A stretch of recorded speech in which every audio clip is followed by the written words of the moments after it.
Good morning all of you. In today's lecture we are going to study some basic concept related with inner structure of crystalline solid. Crystalline solid मध्ये जे constituent particles असतात ते कसे arrange असतात हे आपल्याला क्रिस्टलच्या आतमध्ये जाऊन पाहावं लागेल. आता क्रिस्टलमध्ये जर आपण पाहिलं तर खूप कॉम्पॅक्टली पॅक असतात पार्टिकल. आता हे पाहण्यासाठी ह्याची स्टडी करण्यासाठी आपल्याला एक टेक्नॉलॉजी मदत करते. त्या टेक्नॉलॉजीचं नाव आहे एक्स-रे क्रिस्टलोग्राफी. एक्स-रे क्रिस्टलोग्राफीच्या मदतीने आपण कोणत्याही क्रिस्टलच्या आतमधली अरेंजमेंट हे प्रेडिक्ट करू शकतो, त्याची स्टडी करू शकतो. For example, if I want to study the constituent arrangement of NaCl, then I have to expose NaCl crystal with X-ray that gives a certain spectra which useful for prediction of arrangement of constituent particles which form a crystal structure. चला तर आजच्या लेक्चरमध्ये आपण काही basic गोष्टी पाहणार आहे. 2-3 basic गोष्टी, त्याच्यामध्ये आपल्याला काही डेफिनेशन बोर्डच्या पॉईंट ऑफ व्ह्यू येऊ शकतात, म्हणून डेफिनेशन तुम्ही चांगल्या करून घ्या. या टॉपिकमध्ये क्युबिक युनिट सेलमध्ये नंबर ऑफ पार्टिकल्स किती असतात, खूप सोपा कन्सेप्ट आहे आजचा. चला तर आपण पाहतो आहे क्रिस्टल स्ट्रक्चर. वर हेडिंग जे आहे ते क्रिस्टल स्ट्रक्चर आहे, थोडा एरर असल्यामुळं ते येऊ शकलं नाही. हे इथं क्रिस्टल स्ट्रक्चर हेडिंग आहे. आता क्रिस्टलचं जे स्ट्रक्चर बनलेलं असते ते समजावून सांगण्यासाठी मला 2 गोष्टी पाहिजे. पहिली गोष्ट मला पाहिजे लॅटिस, दुसरं पाहिजे मला बेसिस. आता पहिलं लॅटिस म्हणजे काय, तर तुम्हाला हे अरेंजमेंट दिसतं आहे, त्यानंतर हे इकडची अरेंजमेंट दिसते आहे. आता हे जे अरेंजमेंट आहेत इट इज पिरियडिक अरेंजमेंट. आता हे जे दिसून राहिले हे पॉईंट आहेत, तर it is periodic arrangement of point in 3 dimensional space is known as lattice. आता लॅटिस तुम्ही म्हणाल काय असते, तर लॅटिस म्हणजे हे काही असू शकते, हे एक अरेंजमेंट आहेत. काही एक्झाम्पल जर घ्यायचे झालेत तर तुम्ही इकडे पण पाहू शकता, मी अजून हे पण लॅटिस आहे. अशाही प्रकारचं पॅटर्न असू शकते. जर तुम्ही याच्याकडे फोकस केलात, जर फोकस केलात तर अशा प्रकारचं पॅटर्न, अशा प्रकारचं पॅटर्न, अशा प्रकारचं pattern, patterns of point is known as lattice point. ठीक. आता कोणी जर म्हटलं की लॅटिस पॉईंटबद्दल कसं इमॅजिन करायचं, तर आपण आपल्या खिडक्याची ग्रिल जी आहेत, ग्रिलची अरेंजमेंट तुम्ही पाहिले असणार, काही डायगोनल असतात, काही क्युबिक असतात, काही स्क्वेअर असतात. हे जे अरेंजमेंट आहे स्केलेटलची अरेंजमेंट, सोप्या भाषेत स्केलेटलची अरेंजमेंट म्हणजे लॅटिस. ठीक. तर lattice is periodic arrangement of point in 3 dimensional space. त्यानंतर आता बेसेस म्हणजे काय, बेसेस म्हणजेच these are the points, these are the constituent particles or molecules which occupies. हे आहेत बेसेस जे लॅटिस पॉईंट ऑक्युपाय करतात, आणि ऑक्युपाय केल्यानंतर रिझल्टंट जे तयार होते त्याला म्हणतो आपण क्रिस्टल और क्रिस्टल लॅटिस और स्पेस लॅटिस. म्हणजे काय, म्हणजे जेव्हा बेसेस हे लॅटिस साईटवर ऑक्युपाय करतात. बेसेस काय असतात, तर बेसेस आर ॲक्च्युअल पार्टिकल. आता पहा, मी एक एक्झाम्पल घेतो. सपोज एखादा शेतकरी आहे, शेतकऱ्याला एक जमिनीमध्ये झाड लावायचे आहेत. ठीक आहे, तर हे जे दिसून राहिलं हे अरेंजमेंट याला म्हणतो आपण lattice. It is the place which occupy by the crop, and crop is nothing but the bases.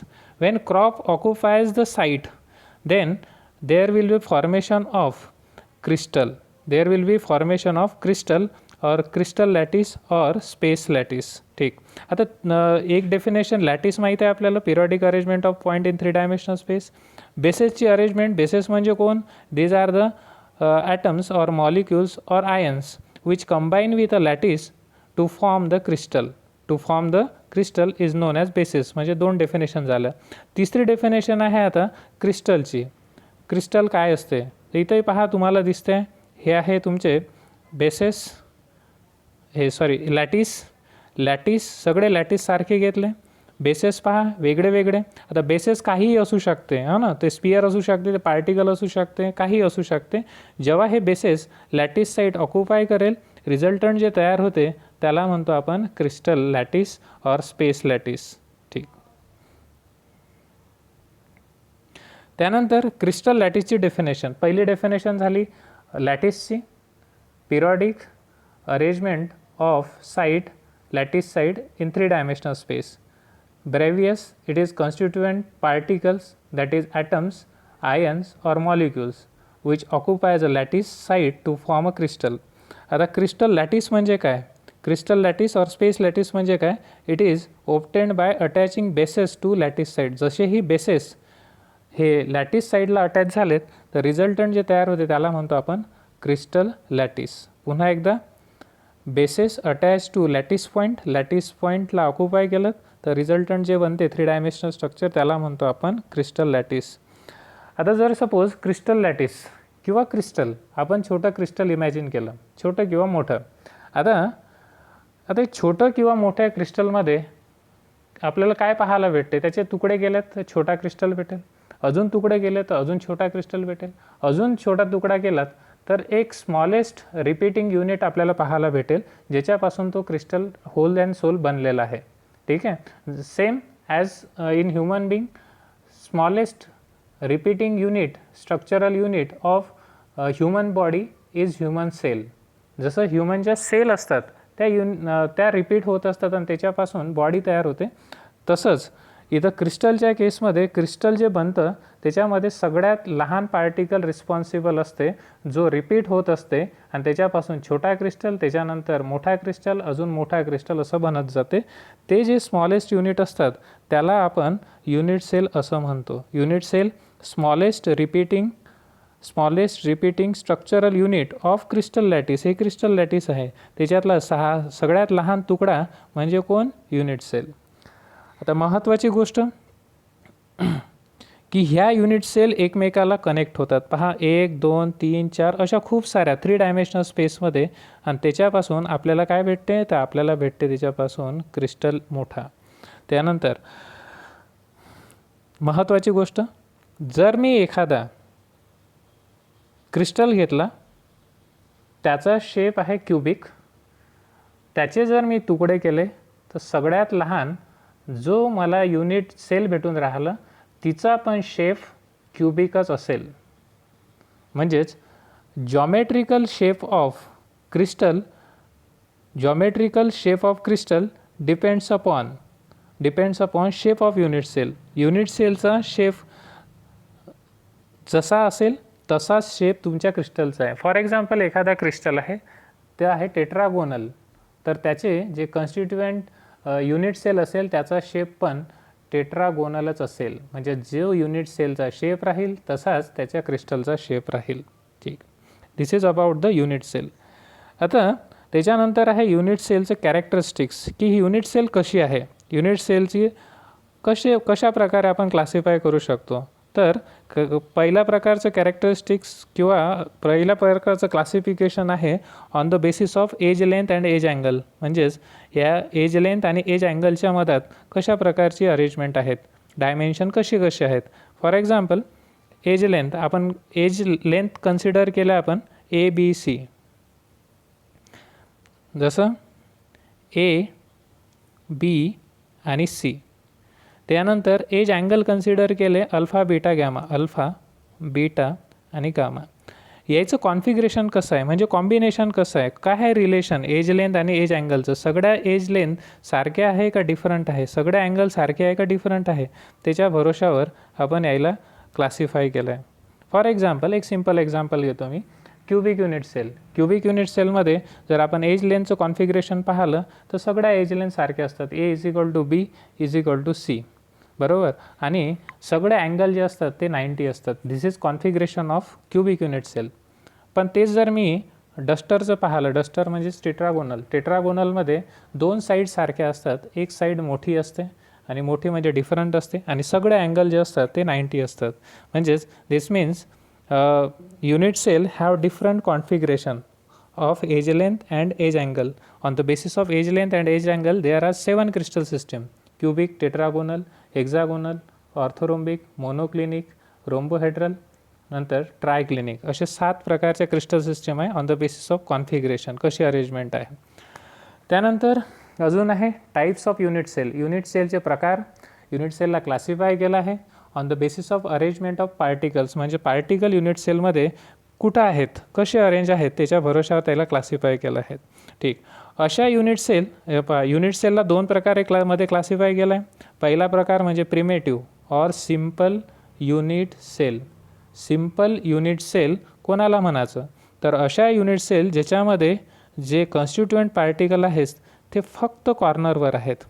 जर फक्त कॉर्नरवरच असेल पार्टिकल जेव्हा मी म्हणतो आहे तर सॉलिडच्या केसमध्ये स्पियर म्हणून कन्सिडर करायचं, तर sphere or constituent particles are present at only corner, फक्त कॉर्नरवर असेल तर त्याला म्हणतो आपण सिम्पल युनिट सेल.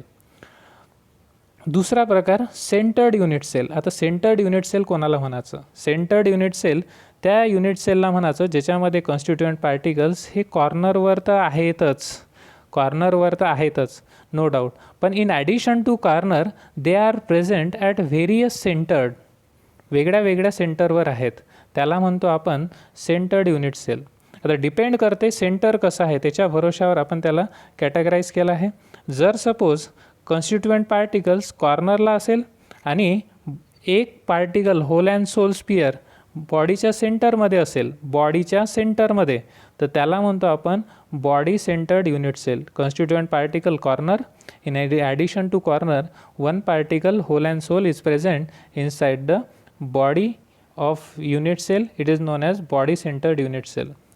जर सपोज कॉन्स्टिट्युएंट पार्टिकल्स हे कॉर्नरला असेल आणि in addition to corner if particles are present at two opposite end or two opposite base or two opposite face, कोणतेही 2 फेस, त्यालाच आपल्या पुस्तकात बेस सेंटर्ड म्हटलेलं आहे. आता जुन्या पुस्तकात त्याला एंड सेंटर्ड असं म्हणायचे. दोन्ही नावं एकच आहे, एंड सेंटर्ड आणि बेस सेंटर्ड. एंड आणि बेस हे दोन्ही नावं एकच आहे. म्हणजे पार्टिकल कुठं असेल तर ते असेल कॉर्नर आणि कोणत्याही 2 फेसेसवर.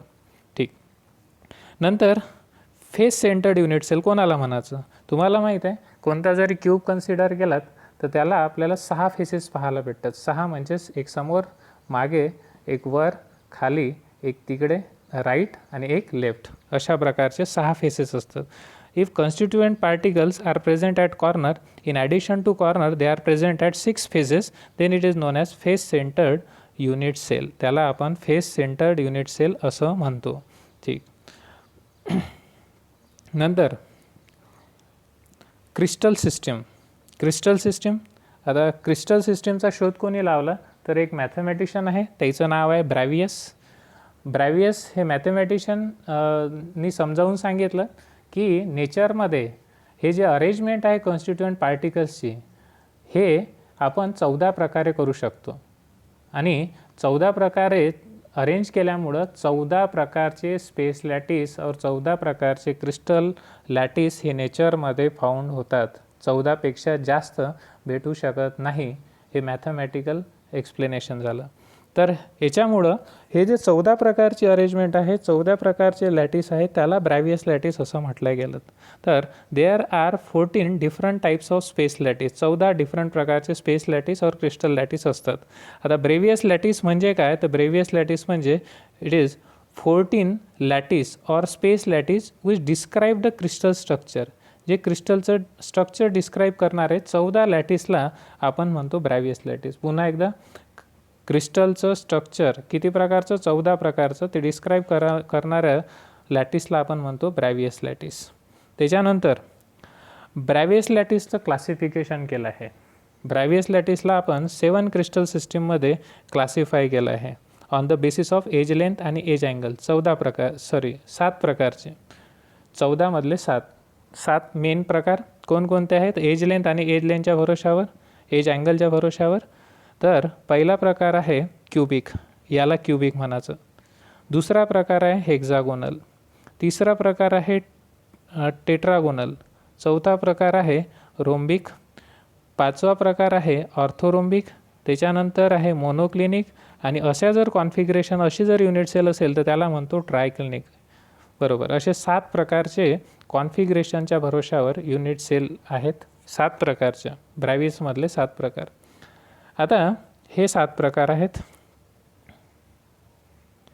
Cubic, tetragonal, orthorhombic, hexagonal, triclinic, monoclinic, rhombohedral. जर याचं कॉन्फिगरेशन पहा ट्रायक्लिनिकचं, a is not equal to b is not equal to c, म्हणजे सगळ्या एज लेंथ जे आहेत ते डिफरंट आहे, आणि सगळे अँगल, कोणतेच अँगल सारखे नाही आणि कोणताच अँगल 90चा नाही. पण जस्ट अपोजिट याच्या कॉन्फिगरेशन जर आपण चेक केलं क्युबिकचं, तर सगळ्या एज लेंथ सारखे आहे आणि सगळे एज अँगल हे पण सारखे आहेत. हे दोघांचं म्हणजेच या 7ही क्रिस्टल सिस्टीमला कॉन्फिगरेशन जे आहे एज लेंथ आणि एज अँगलचे ते वेगळे आहेत. नंतर आता on the basis of arrangement of particles, म्हणजेच नेचरमध्ये क्युबिकचे किती पॉसिबल अरेंजमेंट आहेत, क्रिस्टल किती पॉसिबल आहेत, तर क्युबिक युनिट सेलचे 3 क्रिस्टल पॉसिबल आहेत. एक आहे सिम्पलवाला, याला सिम्पल म्हणतात जर कॉन्स्टिट्युएंट पार्टिकल्स फक्त कॉर्नरवर आहे. त्यानंतर constituent particle in addition to corner they are present in body centred. Corner plus body centred हे is known as body centred. नंतर एक भेटते फेस सेंटर्ड, म्हणजे फेस सेंटर्ड म्हणजे कॉर्नर प्लस फेसेस. म्हणजेच क्युबिकचं जर पाहिलं नेचरमध्ये तर 3 प्रकारचे क्रिस्टल लॅटिस असतात: एक सिम्पल, बॉडी सेंटर्ड आणि फेस सेंटर्ड. त्यानंतर टेट्रागोनलचे 2 असतात. हे टेट्रागोनलचे 2 आहे, सिम्पल आणि बॉडी सेंटर्ड. ऑर्थोरोम्बिकचे 4 आहेत. 4 कोणते? सिम्पल, त्यानंतर हे झालं एंड सेंटर्ड, हे झालं बॉडी सेंटर्ड आणि हे झालं फेस सेंटर. असे 4 प्रकारचे सगळ्यात जास्त असतात ऑर्थोरोम्बिकचे. त्याच्यानंतर मोनोक्लिनिकचे 2 असतात, मोनोक्लिनिकचे 2. त्यानंतर रोम्बोहेड्रल 1, ट्रायक्लिनिक 1. असे टोटल जर आपण यांना मोजलं तर पॉसिबल लॅटिस, क्रिस्टल लॅटिस किती मिळतात, तर ते आहे 14 प्रकारची अरेंजमेंट आहे. म्हणजे 14 प्रकारचे हे जे अरेंजमेंट पॉसिबल आहे नेचरमध्ये, या सगळ्या लॅटिसला आपण म्हणतो ब्रॅव्हियस लॅटिस. त्यानंतर नेक्स्ट आपल्या सिलेबसमध्ये या 7 क्रिस्टल सिस्टीमपैकी एक क्रिस्टल सिस्टीम ॲड केली आहे. त्याचं नाव आहे cubic unit cell, cubic system. आता क्युबिक सिस्टीमचं आताच मी कॉन्फिगरेशन सांगितलं, सगळ्या एज लेंथ, सगळे एज अँगल हे सगळे सारखे असतात. आता क्युबिक सिस्टीममध्ये जर पाहिलं तर किती प्रकारच्या युनिट सेल असतात, तर क्युबिक याच्यामध्ये 3 प्रकारचे असतात. पहिले आहे सिम्पल, दुसरे आहे बॉडी सेंटर्ड, तिसरं आहे फेस सेंटर्ड. सिम्पल म्हणजेच फक्त पार्टिकल कॉर्नरवरच आहेत, त्याला म्हणायचं सिम्पल. त्याच्यानंतर हा जो आहे याला कॉर्नर आहे आणि कॉर्नरला पार्टिकल आहे, आणि in addition to corner particles are present at the centre. एक पार्टिकल पूर्ण होल अँड सोल बॉडीच्या सेंटरमध्ये आहे, म्हणून याला म्हणतो बॉडी सेंटर. याला SCC म्हणतात, सिम्पल क्युबिक युनिट सेल. याला BCC म्हणतात, body centred cubic unit cell. आणि इथं जर पाहिलं तर पार्टिकल कॉर्नरला आहे आणि in addition to corner they are present at 6 faces. ठीक, तर त्याला म्हणतो आपण FCC, BCC, SCC.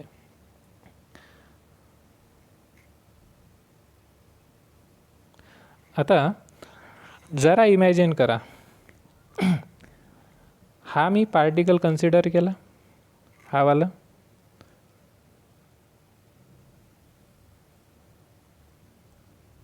किंवा हा कन्सिडर केला, हा पार्टिकल कन्सिडर केला.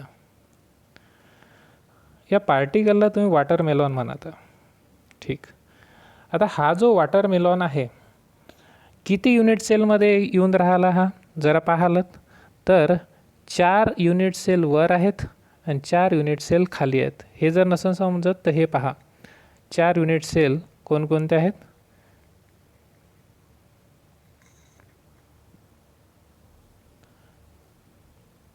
हां, तर प्लेनवरच्या 1, 2, हे 3 आणि हे 4, आणि तशाच वरच्या 1, 2, हे 3 आणि हे 4, अशा वर 4 आणि खाली 4. तर 4 आणि 4 8 युनिट सेलमध्ये हा वॉटरमेलॉन त्या 8 युनिट सेलचा युनिट सेलचा पार्ट म्हणून काम करू शकते, एक वॉटरमेलन. आता मी एक क्वेश्चन विचारला की एक जर वॉटरमेलन 8 युनिट सेलचा भाग म्हणून काम करून राहिला, तर त्याचे जर मी तुकडे केले तर एका पर्टिक्युलर युनिट सेलमध्ये त्याचा कितवा भाग येईल. तर आपण पाहतो की 8 आहेत, 8 युनिट सेल, म्हणजेच प्रत्येक युनिट सेलमध्ये त्याचा कॉन्ट्रीब्युशन कॉर्नरचं किती राहील, 1/8. म्हणून प्रत्येक कॉर्नरवरचा कॉन्ट्रीब्युशन एक पर्टिक्युलर युनिट सेलमध्ये 1/8 आहे, कारण it is surrounded by 8 unit cell. Next, number of particle in cubic unit cell. Cubic unit सेलमध्ये पार्टिकल्स किती आहे आणि कुठं आहेत. सगळ्यात पहिले तुम्हाला माहीत आहे की क्युबिक युनिट सेल ह्या 3 प्रकारचे आहे, SCC, BCC आणि FCC. याच्या पहिले जर आपण पाहिलं तर सगळ्यात पहिले प्रिमेटिव्ह और simple cubic unit cell SCC. SCCमध्ये कॉन्स्टिट्युएंट पार्टिकल्स हे फक्त 8 कॉर्नरवरच आहेत. 8 कॉर्नर. आताच मी एक डायग्राम काढली होती, एक डायग्राम दाखवली होती. त्याच्यामध्ये कॉन्स्टिट्युएंट पार्टिकल्स हे फक्त कॉर्नरवर आहे. मी म्हटलं होतं कॉर्नरचा जो पार्टिकल आहे it is share by 8 other unit cell, म्हणजेच it is component of total 8 unit cell. म्हणजेच एका पर्टिक्युलर युनिट सेलमध्ये त्याचा कितवा तुकडा येणार, 1/8. म्हणजे हा झाला 1/8, हा झाला 1/8, हा झाला या युनिट सेलमध्ये 1/8, 1/8, 1/8, 1/8, 1/8, 1/8. ठीक. आता त्याच्यानंतर आपण म्हटलं 8 कॉर्नरवर हा पार्टिकल्स असतात. ठीक. आणि प्रत्येक कॉर्नरवरचा particle it is share by total 8 unit cell. जर एक मी त्याच्यातली सेपरेट केली तर रिमेनिंग किती राहिल्या, 7. तर टोटल याचं कॉन्ट्रीब्युशन एका पर्टिक्युलर युनिट सेलमध्ये किती आलं, तर 1/8. ठीक. Each corner of a unit cell is surrounded by other 7 unit cell, hence each corner of SCC contribute 1/8 particle. म्हणजेच एक स्वतः आणि त्याच्या बाजूच्या आजूबाजूला रिमेनिंग किती उरल्या, 7. म्हणजे टोटल किती झाल्या, 8. तर प्रत्येक युनिट सेलमध्ये त्या वॉटरमेलॉनचा जे तुकडा आहे, वॉटरमेलॉन म्हणजेच कॉन्स्टिट्युएंट पार्टिकल्स म्हणजे स्पियर, याचा तुकडा एका पर्टिक्युलर युनिट सेलमध्ये एका कॉर्नरचं कॉन्ट्रीब्युशन 1/8 राहील असं म्हणणं आहे. त्यानंतर total number of particle per SCC molecule is equal to contribution of corner. Contribution of corner किती आहे, 1/8 आहे. त्यानंतर टोटल नंबर ऑफ कॉर्नर किती आहे, 8 आहे, 1/8 आणि हा 8. म्हणजेच किती झालं हे, 1. म्हणजे असं म्हणता येते की एका SCC म्हणजेच सिंपल क्युबिक युनिट सेलमध्ये टोटल जर मी कॉर्नरवरचे पार्टिकल्स किंवा वॉटरमेलॉन उचलले तर किती नवीन वॉटरमेलॉन तयार होते, तर पूर्ण 1, फक्त 1. बरोबर. म्हणजे per SCC there is only 1 constituent particle. चला, SCC म्हटलं तर number of particle single. Particle may be atoms, ion or molecules. Then after this SCC नंतर दुसरी क्युबिक युनिट सेल आहे, त्याचं नाव आहे body centred cubic unit cell or BCC. BCCमध्ये कॉन्स्टिट्युएंट पार्टिकल्स हे 8 कॉर्नरवर तर असतातच, पण एक पूर्ण वॉटरमेलॉन किंवा पूर्ण पार्टिकल, पूर्ण स्पियर, पूर्ण ॲटम हा त्याच्या बॉडीच्या सेंटरमध्ये असते. हे इथं दिसतं आहे, एक पूर्ण जसाच्या तसा सेंटरमध्ये आहे बॉडीच्या, आणि जे बाकीचे आहेत particle they are present at centre of corner. आणि आपल्याला माहीत आहे ईच कॉर्नर कॉन्ट्रीब्यूट 1/8. बरोबर. असे टोटल कॉर्नर किती आहे, 8. बरोबर. प्रत्येक कॉर्नरचं कॉन्ट्रीब्युशन 1/8. टोटल कॉर्नर आहे 8. आणि आतमधल्याचं कॉन्ट्रीब्युशन किती आहे, तर ते आहे पूर्ण 1. तर म्हणून 1 + 1 = 2. Hence there are 2 particle, 2 sphere, 2 particle or 2 sphere per BCC unit cell. त्यानंतर BCCमध्ये 2 असतात. कॉर्नरचं कॉन्ट्रीब्युशन आणि बॉडी सेंटरचं कॉन्ट्रीब्युशन 1+1 2. आता पाहणार आहे आपण तिसरं आणि शेवटचं, face centred cubic unit cell. Face centred cubic unit cell याला FCC असं म्हणतात.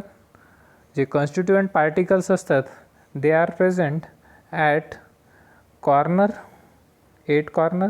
प्रत्येक कॉर्नरचं कॉन्ट्रीब्युशन तुम्हाला माहीत आहे 1/8 आहे, बरोबर. आता तुम्ही जर पाहिलं क्यूब तर त्याला 6 फेसेस असतात. 6 फेसेस असतात. 6 फेसेसवर तो कुठं आहे, एक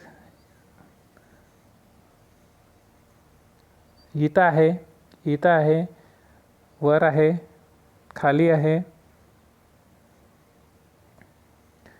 1 2 3 4 5 6 असे 6 फेसेस आहे.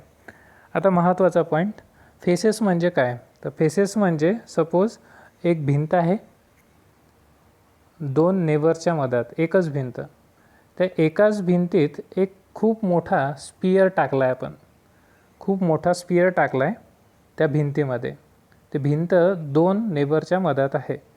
एक स्पियर टाकला, त्या स्पियरचा अर्धा भाग जो आहे तो याच्याकडे येईल, एका व्यक्तीकडे येईल, आणि अर्धा भाग जो राहील तो दुसऱ्या व्यक्तीकडे जाईल. म्हणजेच फेस मधला अर्धा स्पियरचं कॉन्ट्रीब्युशन प्रत्येक युनिट सेलमध्ये येते. मग असे टोटल एका फेसचं कॉन्ट्रीब्युशन किती झालं, हाफ. तर असे फेसेस किती आहे टोटल, 6. 6 × हाफ म्हणजे 3, आणि कॉर्नरचं कॉन्ट्रीब्युशन 1/8 × 8 म्हणजे 1.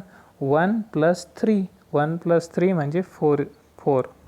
आता याचे लक्षात ठेवायची गोष्ट काय आहे, लक्षात ठेवायची गोष्ट अशी आहे की आपण SCC, BCC आणि FCC मध्ये जर कंपॅरिझन करतो तर कोणी विचारलं तर सगळ्यात जास्त डेन्सिटी कोणाची असते, तर सगळ्यात जास्त डेन्सिटी असते FCCची.